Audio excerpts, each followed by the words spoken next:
గురుకులాలు తెలంగాణ ప్రభుత్వం నడిపిస్తున్న గురుకులాలు. గురుకులము అనే మాట వినగానే గురుకులము, గురువులు కలిసిన కులం, గురువులందరూ ఒక దగ్గర ఏర్పాటు చేసుకున్న ఒక సమూహం. ఒకప్పుడు ఈ మాట ఎక్కడో అడవుల్లో, నది ఒడ్డున, సెలయేటి ఒడ్డున ఒక ఆశ్రమాన్ని నెలకొల్పుకొని ఒక ఋషి, ఒక గురువు అక్కడ ఉంటే అతని దగ్గరికి చదువుకోవడానికి వెళ్ళేవారు. ప్రశాంతమైన వాతావరణంలో చదువుకోవడానికి వెళ్ళే ఆ స్థలమే అది గురుకులం. భారతదేశంలో ప్రాచీన కాలం నుంచి ఇది కొనసాగుతున్నది. వైదిక కాలం నుంచి కొనసాగుతున్నది గురుకులం. తల్లిదండ్రులకు దూరంగా, కుటుంబాలకి దూరంగా ఒక ప్రశాంతమైన వాతావరణంలో విద్యని గడిపే ఒక ప్రదేశం. ఇది మనం చరిత్రలో చూస్తాం. అయితే ఈ భావన ఎప్పుడో పోయిన ఈ భావన ఆధునిక ప్రభుత్వాలు ఏర్పడిన తర్వాత ఈ ఆధునిక ప్రభుత్వాలు కూడా గురుకుల అనే ఒక భావాన్ని తీసుకొచ్చి విద్యాలయాలను నెలకొల్పి నాణ్యమైన విద్యను అందించాలనే ఆలోచన చేశారు. సరే, సహజంగా విద్యార్థుల్లో ఒక విభజన రేఖను గీసి బాగా తెలివి కల్లోళ్ళు గురుకులంలో చదువుకుంటారు, అంత తెలివి లేనోళ్ళు ప్రభుత్వ పాఠశాలలో చదువుకుంటారనే ఒక విభజన రేఖను అయితే తీసుకొచ్చారు. కానీ ఏది ఏమైనా గురుకుల సొసైటీ అనేది స్థాపించటం మూలంగా సమాజంలో మేధో రంగంలో జరిగిన కృషి వలన మెరిట్ కలిగిన విద్యార్థులు ఈ సమాజంలోకి వచ్చారు. వారికి నాణ్యమైన విద్య. అట్లా చూసినప్పుడు పివి నరసింహారావు గారు ఆంధ్రప్రదేశ్, ఆయన ఆనాడు విద్యాశాఖ మంత్రి, తర్వాత ముఖ్యమంత్రి కూడా పనిచేశారు. ఆయన పనిచేసిన రోజుల్లో ఈ ఆలోచన చేశారు. పివి నరసింహారావు గారి గురించి బుద్ధిజీవులకి, సాహిత్య జీవులకి, రాజకీయాల్లో పనిచేసే వాళ్ళకి తెలుసు. ఆయన విద్యాశాఖ మంత్రిగా పనిచేశాడు, ముఖ్యమంత్రిగా పనిచేశాడు, కేంద్రంలో మానవ వనరుల అభివృద్ధి శాఖ మంత్రిగా పనిచేశాడు, దేశానికి ప్రధానమంత్రిగా పనిచేశాడు. ఇది ఒక పార్శ్వం ఆయన జీవితం. మరో పార్శ్వం ఏమిటంటే ఆయన గొప్ప రచయిత కూడా, తెలంగాణ సమాజంలో గొప్ప రచయిత. ఆయన రాసిన కథలు, నవలలు, సాహిత్య విమర్శ, వ్యాసాలు, అనువాదాలు చాలా ప్రసిద్ధి పొందాయి. గొల్ల రామవ్వ అనే ఆయన తెలంగాణ రైతాంగ సాయుధ పోరాటాన్ని దృష్టిలో పెట్టుకొని రాసిన కథ. ఆ సాయుధ పోరాట కాలంలో రెండు వర్గాల మధ్య జరిగిన ఆ ఘర్షణలో ఒక గొల్ల కులానికి సంబంధించిన ఆ కుటుంబం ఎట్లా ఆవేదన పడింది, ఆ కుటుంబం ఉద్యమానికి ఎట్లా తోడు నిలబడ్డది అనే అంశాన్ని తీసుకొని కథ రాశాడు. చాలా పాపులర్ కథ. ఆయన రాసినటువంటి అనువాదాల్లో విశ్వనాథ సత్యనారాయణ 1000 పడగలనే నవల రాస్తే దాన్ని సహస్రపని పేరు మీద అనువదించాడు, హిందీలోకి అనువదించాడు. ఇట్లా ఆయన ఆత్మకథ కూడా, ఆయన ప్రధానమంత్రిగా ఉన్న రోజుల్లో ఆత్మకథ బయటికి వచ్చింది, చాలా చర్చనీయాంశంగా మారింది ప్రధానమంత్రి అయిపోయిన తర్వాత. కనుక ఇవన్నీ చూస్తే పివి నరసింహారావు ఆలోచన విధానం మీకు అర్థం కావాలి. ఇప్పటికి సాహిత్య జీవిగా, రాజకీయ జీవిగా ఒక వైదిక ఆలోచనలు కలిగినటువంటి పివి నరసింహారావు ఆ రోజుల్లో ఆయన ఏం ఆలోచించాడంటే, మెరిట్ కలిగిన కొందరు విద్యార్థుల్ని ఒక దగ్గరికి సమీకరించి వాళ్ళకి మెరిట్ కలిగిన ఉపాధ్యాయులతో పాఠాలు చెప్పించడం మూలంగా ఒక గొప్ప సెక్షన్, విద్యారంగంలో నైపుణ్యం కలిగిన సెక్షన్ అభివృద్ధి అవుతుంది అని ఆలోచించాడు. ఆ ఆలోచనలో భాగంగానే ఆంధ్రప్రదేశ్ గురుకుల సంస్థని ఏర్పాటు చేశారు 72-73 విద్యా సంవత్సరం కాలం. నిజానికి సర్వేల్లో ఒక పాఠశాల పెట్టారు, నల్గొండ జిల్లా సర్వేల్లో. నాగార్జున సాగర్లో జూనియర్ కాలేజ్ పెట్టారు, డిగ్రీ కాలేజ్ పెట్టారు. అదేవిధంగా కర్నూలులో సిల్వర్ జూబ్లీ కాలేజ్ పెట్టారు. ఇవన్నీ ఆంధ్రప్రదేశ్ గురుకుల సొసైటీ ఆధ్వర్యంలో నడిచాయి. ఈ గురుకుల సొసైటీ ఆధ్వర్యంలో నడిచిన వీటిలో నుంచి ఏదైతే ప్రభుత్వం ఆశించిందో, పివి నరసింహారావు గారు ఆశించారో, ఆ మెరిట్ కలిగిన విద్యార్థులు వచ్చారు. ఆ మెరిట్ కలిగిన విద్యార్థులు ఒక పరీక్ష పెట్టి రాష్ట్ర వ్యాప్తంగా ఒక 20 సీట్లకో, 30 సీట్లకో, 50 సీట్లకో ఎంపిక చేసుకొని 5వ తరగతి నుంచి 6వ తరగతి నుంచి మొదలుపెట్టి ఎంపిక చేసుకొని ఆ ఎంపికని ఇంటర్మీడియట్ వరకు, 10th వరకు అయిపోయిన తర్వాత మళ్ళీ వెంటనే ఇంటర్మీడియట్ కూడా ఒక ప్రవేశ పరీక్ష పెట్టి ఇంటర్మీడియట్లో కూడా మెరిట్ కలిగిన వాళ్ళు ఎంపిక చేసుకొని ఇంటర్మీడియట్ కంప్లీట్ అయ్యి డిగ్రీ చదవడానికి గాను 2 కాలేజీలు ఉండేవి కనుక కర్నూలులో ఒకటి, నాగార్జున సాగర్లో ఒకటి, దాన్ని కూడా ఒక ప్రవేశ పరీక్ష పెట్టి మెరిట్ కలిగినటువంటి విద్యార్థులని ఎంపిక జరిగింది. ఇట్లా 3 విడతలుగా 6వ తరగతిలో ఒక ఎంపిక, ఇంటర్మీడియట్లో మరో ఎంపిక, డిగ్రీ కాలేజీలో ఇంకో ఎంపిక, 3 దశల్లో ప్రవేశ పరీక్ష పెట్టి రాష్ట్ర వ్యాప్తంగా కొన్ని 1000 మంది రాసేవారు. ఆ 1000 మందిలో కొన్ని 100 మందిని మాత్రమే ఒక క్లాస్కి 50 మందినో 100 మందినో 2 సెక్షన్లు ఉంటే తీసుకొని నాణ్యమైన విద్యను బోధించారు. ఫలితంగా ఏం జరిగిందంటే మంచి ఫలితం వచ్చింది. అక్కడ చదువుకున్న విద్యార్థులు వివిధ రంగాల్లో స్థిరపడ్డారు. ఐఏఎస్లు, ఐపీఎస్లు అయ్యారు, ఇంజనీర్లు అయ్యారు, విదేశాలకు వెళ్ళారు. సర్వేల్ రెసిడెన్షియల్లో ఇవాళ మనం తెలంగాణ ప్రాంతంలోనైనా ఆంధ్రప్రదేశ్లోనైనా ఐఏఎస్, ఐపీఎస్ గ్రూప్ 1 అధికారులలో మెజారిటీ ఎక్కడ చదువుకొని వచ్చారంటే సర్వేలు గురుకులంలో చదువుకొని వచ్చామని చెప్తారు, నాగరసారు గురుకులంలో చదువుకొని వచ్చామని చెప్తారు. అంటే వీళ్ళందరూ కొద్ది మంది అక్కడ ఉండి వాళ్ళ ఎంపిక విధానంలో ఎంత ప్రత్యేకతను పాటించారో వాళ్ళకు పాఠం చెప్పే టీచర్లని, లెక్చరర్ల ఎంపికలో కూడా అంతే ప్రత్యేకతను పాటించారు.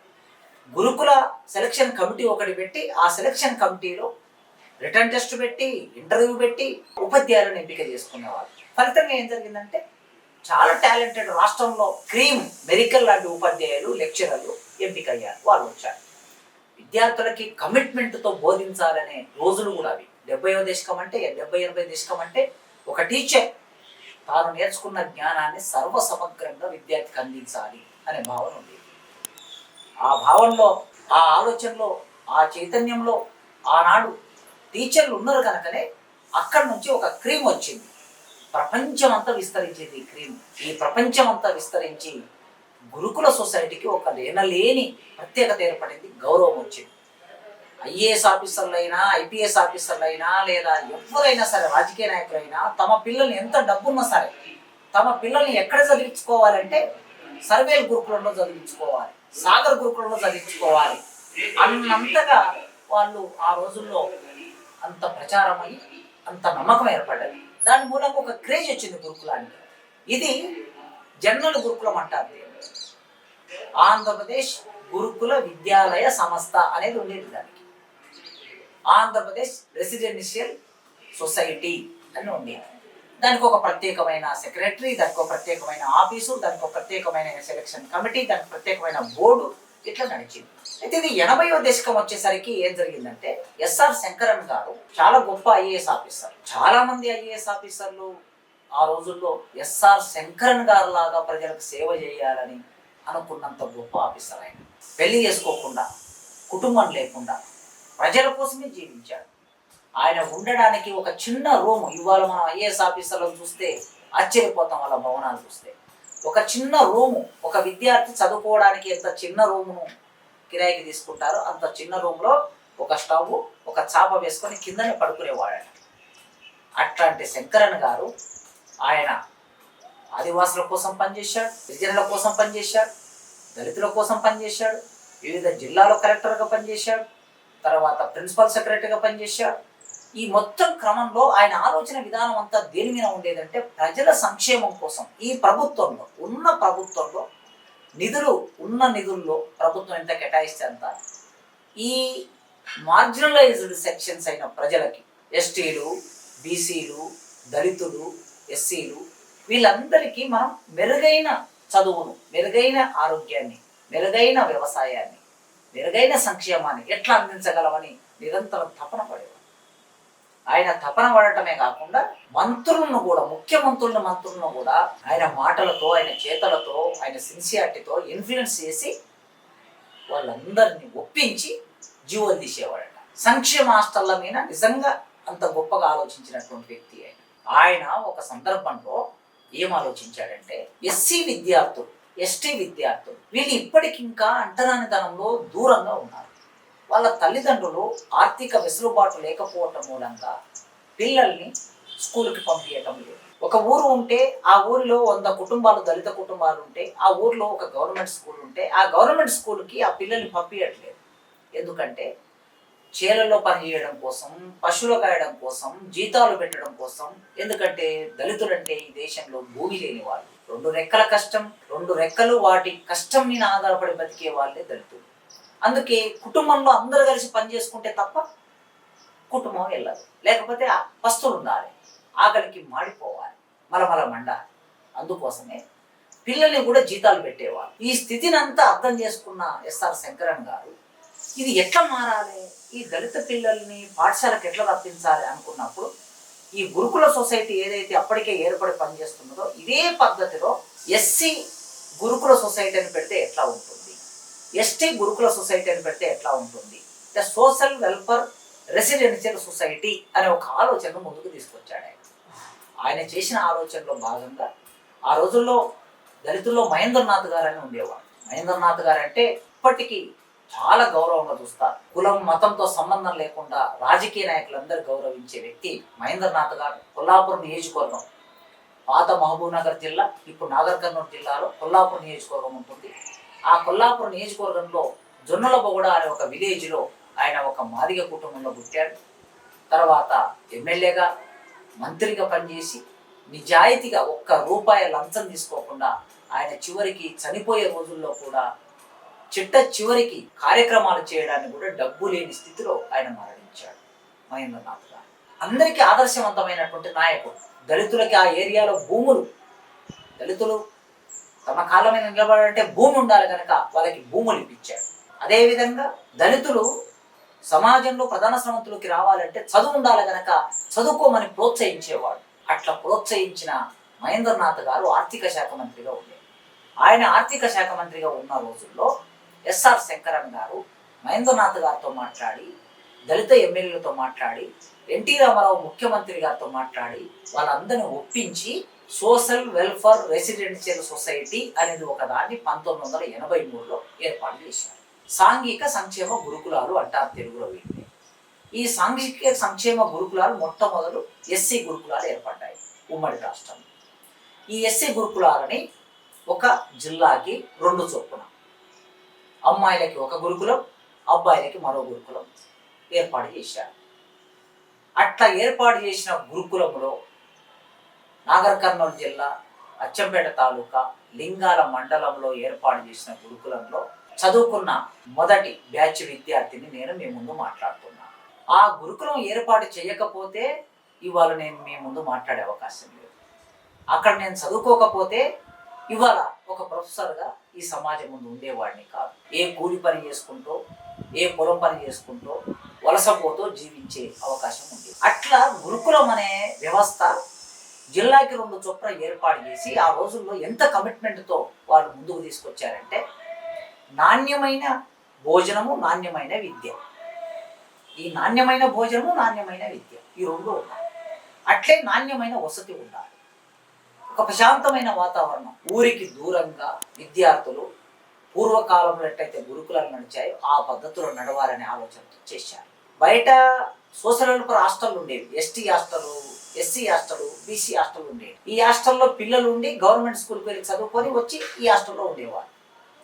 అక్కడ రోజుకు 4 రూపాయల ఖర్చు పెట్టేవాళ్ళు ఒక విద్యార్థి మీద. పొద్దున టిఫిన్ పెట్టాలి, మధ్యాహ్నం లంచ్ పెట్టాలి, సాయంత్రం భోజనం పెట్టాలి. 3 పూటల భోజనం పెట్టడానికి ఆ రోజుల్లో 83-84 కాలంలో 85 వరకు కూడా 4 రూపాయలు ఉండేది సోషల్ వెల్ఫేర్ హాస్టల్లో.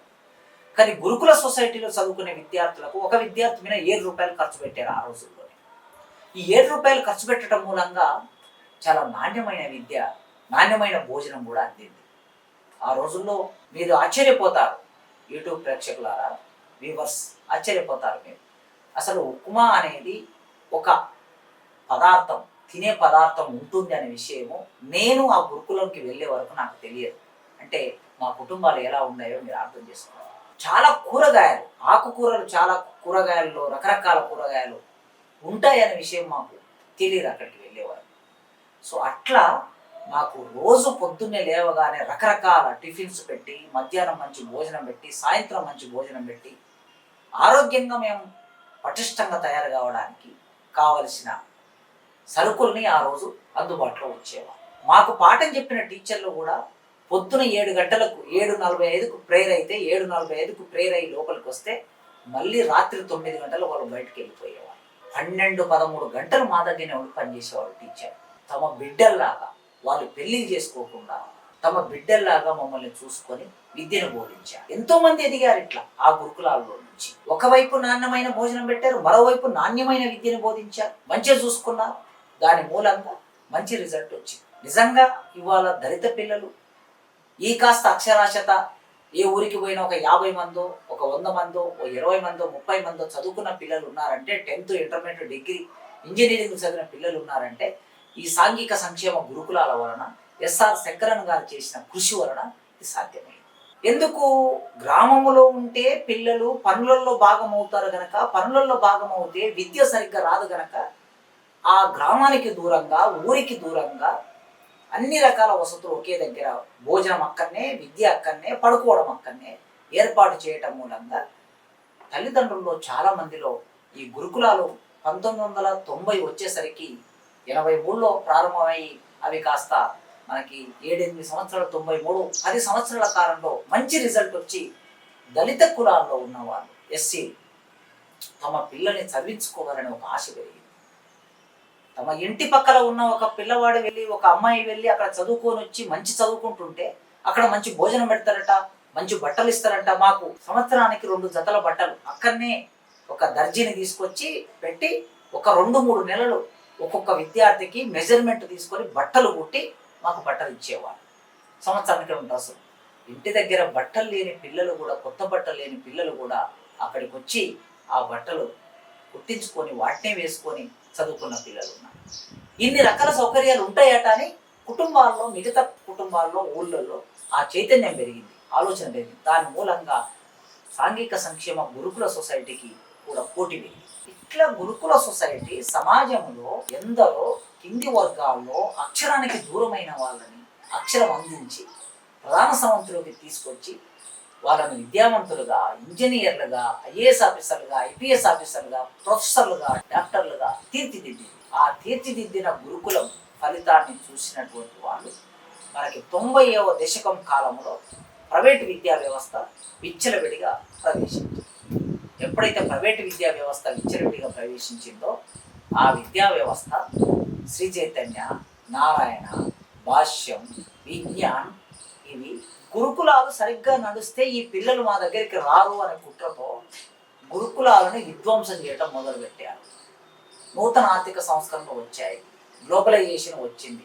ఈ మొత్తం నేపథ్యంలో గురుకులాల్లో సరైన మౌలిక వసతులు కల్పించకుండా, బడ్జెట్ కేటాయించకుండా, టీచర్లు సరిగ్గా పనిచేయకుండా, విజిలెన్స్ లేకుండా, నియంత్రణ లేకుండా గాలికి వదిలేశారు.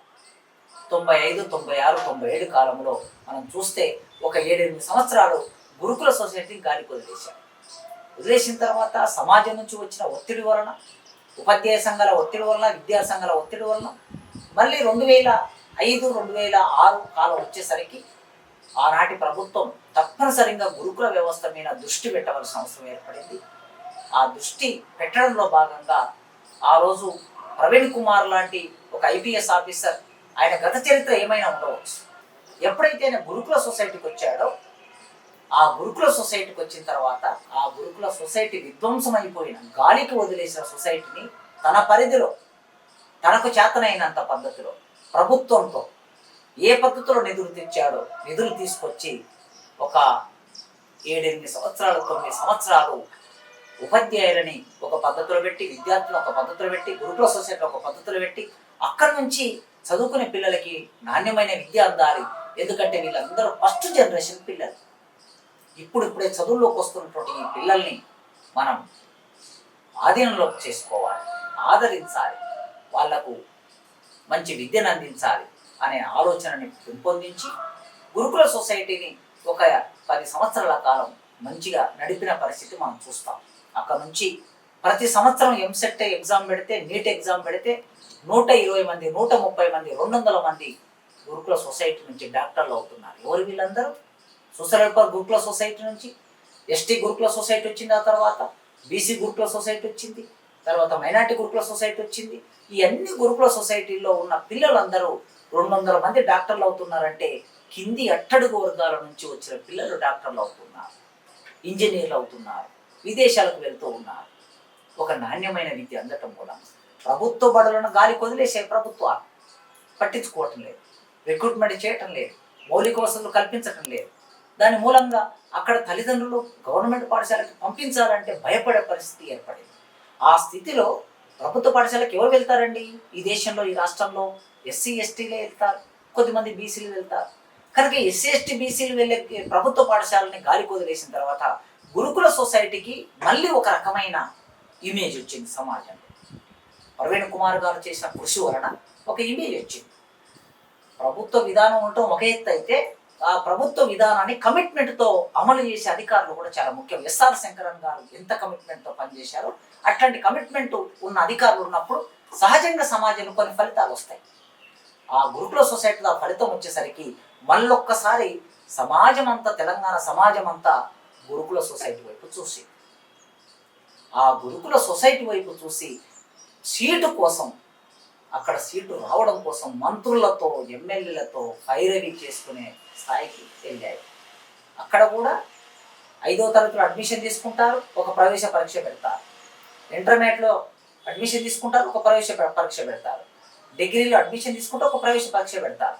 ఇవన్నీ ప్రవేశ పరీక్షలు ఉడపోత. ఈ ఉడపోత ద్వారా నైపుణ్యం కలిగిన మెడికల్ లాంటి విద్యార్థులు వస్తారు. ఆ విద్యార్థులకి కావలసిన విద్య అక్కడ అందించడం మొదలైంది. అయితే తెలంగాణ ఉద్యమం తర్వాత, తెలంగాణ రాష్ట్రం ఏర్పడిన తర్వాత ఆనాడు కేసీఆర్ గారు కేజీ టు పీజీ ఉచిత విద్య అన్నాడు. ఈ కేజీ టు పీజీ ఉచిత విద్య అంటే ఏమిటి? గురుకుల సొసైటీ తన మానస పుత్రిక అన్నాడు. కేజీ టు పీజీ ఉచిత విద్య నా మానస పుత్రిక అని, దాన్ని నేను గురుకులంలో అమలు చేస్తా అని చెప్పి గురుకులంలో పెట్టాడు. అయితే ఏం జరిగింది? ఇవాళ మనం చూస్తే ఇప్పటికి ఒక 50 మంది పిల్లలు, గురుకులాలు చదువుకునే పిల్లలు నాణ్యమైన భోజనం లేక నాసిరకమైన భోజనంతో చనిపోయారనే వార్తలు చూస్తూ ఉన్నాం. కలుషిత ఆహారం తిని చనిపోయారని చూస్తూ ఉన్నాం. ఆ బిడ్డలు, చదువుకోవడానికి వెళ్ళిన బిడ్డలు ప్రయోజకులై, డాక్టర్లై, ఇంజనీర్లై, ప్రొఫెసర్లై, టీచర్లై తమ జీవితాల్లో వెలుగు నింపుతారని తల్లిదండ్రులు ఆశిస్తే వాళ్ళు శవాలుగా మారి ఇంటికి వస్తున్నారు. మరి శవాలుగా మారి ఇంటికి రావడానికి కారణాలు ఏంటి అనేది మనం ఆలోచించాలి. ఈ సమాజం ఆలోచించాలి. పౌర సమాజం కూడా మౌనంగా ఉండటం చాలా నేరం అవుతుంది ఎప్పుడైనా సరే. రాజకీయ నాయకులు చాలా మాట్లాడతారు. సురేఖ గారు ఒక మాట మాట్లాడుతున్నారు, ప్రవీణ్ కుమార్ గారు మరో మాట మాట్లాడుతున్నారు, బీఆర్ఎస్ ప్రభుత్వం ఇంకో మాట మాట్లాడుతున్నారు, కాంగ్రెస్ ప్రభుత్వం మరో మాట మాట్లాడుతున్నారు. రాజకీయం కాదండి ఇది. రాజకీయ నాయకులు తమ ప్రయోజనాల కోసం ఏమైనా మాట్లాడతారు, పార్టీ ప్రయోజనం కోసం మాట్లాడతారు. ఎవరి పార్టీని వాళ్ళు రక్షించుకోవాలి, ఎవరి ప్రభుత్వాన్ని రక్షించుకోవాలి, ఎవరి ప్రయోజనం వాళ్ళు పొందాలి కనుక మాట్లాడతారు. కానీ మేధావులైన వాళ్ళు, పౌర సమాజం, విద్యార్థి యువజనులు నిజంగా గురుకులంలో ఏం జరుగుతుంది, ఏం జరగాలి అనే ఒక స్పష్టత రావాల్సిన అవసరం ఉంది. తెలంగాణ వచ్చిన తర్వాత విపరీతంగా గురుకులాలు పెంచేశారు. మండలానికి ఒక గురుకులం అనే ఆలోచన ముందుకు తీసుకొచ్చారు. ఒకప్పుడు మొత్తం జిల్లాలో 2 గురుకులాలు ఉంటే, తర్వాత తాలూకాకు ఒక గురుకులం వస్తే, ఇప్పుడు మండలానికి ఒక గురుకులం అనే ఆలోచన తీసుకొచ్చి మైనార్టీ గురుకులాలు వచ్చాయి, బీసీ గురుకులాలు వచ్చాయి, ఎస్టీ గురుకులాలు వచ్చాయి. ఎప్పటి నుంచో పనిచేస్తున్న ఎస్సీ గురుకులాలు, సోషల్ వెల్ఫేర్ గురుకులాలు ఉన్నాయి. ఈ అన్నిటి మీద నియంత్రణ కోల్పోయారు ప్రభుత్వాలు, పాలకులు. సరైన నియంత్రణ లేదు. వీళ్ళకి కమిట్మెంట్తో పనిచేసే అధికారులు పనిచేయటం లేదు. అదేవిధంగా టీచర్లు కూడా కమిట్మెంట్తో పనిచేయటం లేదు. సమాజంలో వచ్చిన అనేక పరిణామాలు టీచర్ల మీద కూడా పడ్డాయి. ఈ టీచర్ల మీద పడిన పరిణామాలు, ప్రభావాలు గురుకుల సొసైటీ మీద పడ్డాయి. సమాజంలో వచ్చిన అనేక ప్రభావాలు విద్యార్థుల మీద కూడా పడ్డాయి, తల్లిదండ్రుల మీద కూడా పడ్డాయి. విద్యార్థులు ఒకప్పుడు టీచర్లకి భయపడి చదువుకునే విద్యార్థుల స్థానంలో ఇప్పుడు టీచర్లకి ఎదురు తిరిగి సెల్ ఫోన్లు వాడి సరిగ్గా చదవకుండా స్కూల్ నుంచి పారిపోయి టీచర్లను బెదిరించి ఇట్లాంటి ఒక వాతావరణం సమాజంలో వచ్చింది. అది గురుకుల విద్యా వ్యవస్థలోకి కూడా వచ్చింది. రావటం మూలంగా ఇన్ని రకాల సంక్షోభాలు. సొసైటీలను పెట్టారు, గురుకులాలను ఎక్కువ పెంచారు, కానీ పక్క భవనాలు ఎందుకు నిర్మాణం చేయాలనే ప్రశ్న ఇక్కడ వస్తుంది. దాదాపు 140 ఎస్సీ గురుకులాలు, 140కి పైగా ఎస్సీ గురుకులాలు ఉంటే పాత ఉమ్మడి రాష్ట్రంలో, ఆ గురుకులాలకి పక్క భవనాలు లేనటువంటి గురుకులాలు వాళ్ళ 100 వరకు ఉన్నాయని చెప్తున్నా. మరి ఎందుకు భవనాలు నిర్మించలే? కేజీ టు పీజీ ఉచిత విద్య అన్నప్పుడు ఆ ఉచిత విద్య సాధ్యం కావాలంటే ఒక ప్రశాంతమైన భవనం నిర్మాణమై ఉండాలి కదా. ఆడుకోవడానికి గ్రౌండ్ ఉండాలి, తినడానికి డార్మెటరీ ఉండాలి, వండడానికి వంటగది ఉండాలి, పాఠం చెప్పడానికి ఒక తరగతి గది ఉండాలి, చదువుకోవడానికి ఒక లైబ్రరీ ఉండాలి, ఒక హాల్ ఉండాలి. ఇవన్నీ ఉండాలి కదా. ఉండాలంటే ఒక ప్లాన్ ప్రకారం నిర్మాణం చేయాలి. భవనాలు నిర్మాణం చేయలేదు. గురుకులాలకి పర్మిషన్ ఇచ్చారు. మరి వీటిని ఎక్కడ తీసుకెళ్ళి పెట్టారంటే, పాత కాలంలో ఒక 10-15 ఏళ్ల కిందట ఇంజనీరింగ్ కాలేజీలు, ప్రైవేట్ ఇంజనీరింగ్ కాలేజీలు నడుపుకొని ఎప్పుడైతే ఇంజనీరింగ్ విద్యకి డిమాండ్ తగ్గిందో ఆ కాలేజీలు మూతబడ్డాయి. మూతబడిన కాలేజీలలో విద్యార్థులు చేరటం లేదు, బిల్డింగులు అయితే ఉన్నాయి. ఈ బిల్డింగులని గురుకులాలకి రెంట్కి ఇచ్చారు. ఇవన్నీ రాజకీయ నాయకుల బిల్డింగులు, ఎమ్మెల్యేల బిల్డింగులు, మంత్రుల బిల్డింగులు, ఎంపీల బిల్డింగ్. ఈ రాజకీయ నాయకుల బిల్డింగ్లు వృధా ఉండకుండా గురుకులాన్ని ప్రారంభం చేసి ఆ గురుకులాన్ని తీసుకెళ్లి ఇంజనీరింగ్ కాలేజీలు పెట్టి దానికి సంవత్సరానికి కోట్ల రూపాయల రెంటును పొందుతూ ఉన్నారు. ఆ రెంటు ప్రైవేట్ వ్యక్తులకి పే చేసే బదులు ఆ రెంట్ పెట్టి ఒక పక్కా బిల్డింగ్ కట్టొచ్చు కదా. ఇష్టం లేదు గవర్నమెంట్. ఎందుకంటే వాళ్ళకి పక్కా బిల్డింగ్ కడితే వీళ్ళకు లాభం రాదు కదా. ఈ ఎమ్మెల్యేలకి, ఎంపీలకి, మంత్రులకి వాళ్ళ లాభాల కోసం పక్కా బిల్డింగ్ కట్టాలి. దానితో పాటు కమిట్మెంట్ అధికారులను కూడా పనిచేయడం కోసం, పని చేయించడం కోసం గురుకుల సొసైటీకి నియమించడం లేదు. ఎవరో కేరళ నుంచి వచ్చిన ఒక ఐఏఎస్ ఆఫీసర్ను పెడతారు ఒకసారి, ఇంకెవరినో ఒక ఐఏఎస్ ఆఫీసర్ని తీసుకొచ్చి సెక్రటరీగా పెడతారు. వాళ్ళకి ఒక 10 శాఖలు ఇస్తారు. ఒకే ఒక్క శాఖ ఇచ్చి ఒక పెద్ద శాఖ ఇది, దీని మీదనే కేంద్రీకరించాలి. పూర్తి దృష్టిని అంతా కేంద్రీకరించి పనిచేయాలి. 24 గంటలు పనిచేస్తే తప్ప పని కానటువంటి సంస్థ. ఒక 10 శాఖలు ఒక ఐఏఎస్ ఆఫీసర్కి ఇచ్చి అందులో ఒక శాఖ గురుకుల సొసైటీ ఇస్తే ఏ శాఖ మీద దృష్టి పెడతాడు ఐఏఎస్ ఆఫీసర్? అంటే ప్రభుత్వానికి పట్టింపు లేనితనం ఇది. ఈ పట్టింపు లేనితనం వలన సూపర్విజన్ అనేది పోయింది. టీచర్లలో విచ్చలవిడితనం పెరిగింది. కాంట్రాక్ట్ ఆ గురుకుల సొసైటీలో నేను చదువుకున్న రోజుల్లో వర్కర్స్, ఒక 10 మంది వర్కర్స్ ప్రభుత్వమే ఉద్యోగులను నియమించి ప్రభుత్వ ఉద్యోగులు ఉండేవాళ్ళు. ఊడ్చేవాళ్ళు, తుడిచేవాళ్ళు, వండేవాళ్ళు, అటెండర్లు, వీళ్ళందరూ ప్రభుత్వ ఉద్యోగులు ఉండేవాళ్ళు. ఇప్పుడు ఏం చేశారు? అవుట్ సోర్సింగ్ ఇచ్చారు వీటన్నిటిని. కూరగాయలు ఎవడో సప్లై చేస్తాడు, పాలు ఎవడో సప్లై చేస్తాడు, మాంసం ఎవడో సప్లై చేస్తాడు, బియ్యం ఇంకెవడో సప్లై చేస్తాడు. ఈ సప్లై చేసేవాడు అందరూ ఈ వంట వండేవాడు కూడా అవుట్ సోర్సింగ్ ద్వారా వచ్చి వంట వండుతారు. వీళ్ళకి ఏం పట్టింపు ఉన్నదండి? ఎవడన్నా తప్పు చేస్తే, సరిగ్గా వంట వండకపోతే, నాణ్యత లేకపోతే లేదా కలుషితమైతే ఎవరైనా చర్య తీసుకుంటారు. ఆ రోజుల్లో ప్రభుత్వ ఉద్యోగి ఒక హెడ్ కుక్ ఉంటే హెడ్ కుక్ సరిగ్గా ఉండలేదంటే అతని బాధ్యత, అతని మీద చర్య తీసుకునేవారు. కనుక వాళ్ళు భయంతో, బాధ్యతతో జాగ్రత్తగా పనిచేసేవాళ్ళు. ఆ పరిస్థితి పోయింది. అందుకే గురుకులాలని ఇవాళ గాలికి వదిలేశారు. ఎందుకు వదిలేశారు గాలికి? వీటికి ఇమేజ్ పెరుగుతున్నది. మధ్యతరగతి ప్రజలందరూ చదువుకోవడానికి, తమ పిల్లల్ని ఇందులో చదివించడానికి ఆసక్తి చూపిస్తున్నారు. కార్పొరేట్ స్కూళ్ళకి, కార్పొరేట్ కాలేజీలకి అడ్మిషన్స్ పడిపోతూ ఉన్నాయి. ఈ కార్పొరేట్ కాలేజీలకి, స్కూళ్ళకి అడ్మిషన్స్ పెరగాలంటే గురుకులాలు సరిగ్గా నడవకూడదు. అప్పుడు గురుకులాలు సరిగ్గా నడుస్తలేవు. పిల్లలు అక్కడ ఆత్మహత్య చేసుకొని చనిపోతున్నారు. పిల్లలకు అక్కడ కలుషితమైన భోజనం పెడుతున్నారు. పిల్లలకి సరిగ్గా చదువు చెప్పటం లేదు. పిల్లలకు అక్కడ రక్షణ లేదు అని పత్రికలు విపరీతంగా ప్రచారం చేస్తాయి. ఈ ప్రచారం చేసిన తర్వాత తల్లిదండ్రులు ఏమనుకుంటారంటే, అయ్యో తమ పిల్లల్ని గురుకులంలో చదివించుకుంటే ప్రయోజకులు అవుతారని అనుకున్నాము, కానీ వాళ్ళ గురుకులాలు కూడా ప్రభుత్వ పాఠశాలలుగా మారిపోయాయి కదా అనుకొని అప్పుడు అనివార్యంగా సప్పో చేసి తమ పిల్లల్ని శ్రీ చైతన్య, నారాయణ వైపు తీసుకొచ్చి అడ్మిషన్ చేస్తారు.